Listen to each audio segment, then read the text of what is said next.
in this process of awakening. So I'm your host, Jade Rattan.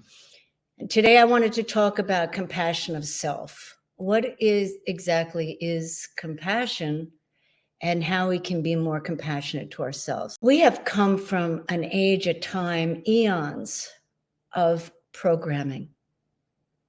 So freeing yourself really begins with understanding that our brain and our thoughts, about 95% of them are probably pre-programmed, which means that we're always living from our past, or we're thinking about the future, and we're not in the present moment very often, which is where true connection is.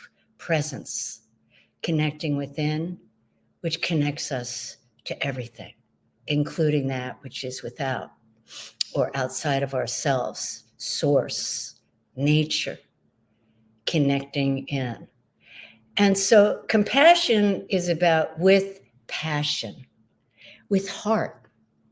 I don't mean passion in the sexual sense, but passion with heart, in order to be able to hear it. Because remember that when you're used to saying anything in your mind, it becomes hardwired. It's a habit. Just like I bet you in the morning, you pretty much get up and you do the same thing. You have your routine. That's programming. So very little of our time is really spent out of the program. As long as we're set in the old ways and in the old beliefs, we can't really move into the newness.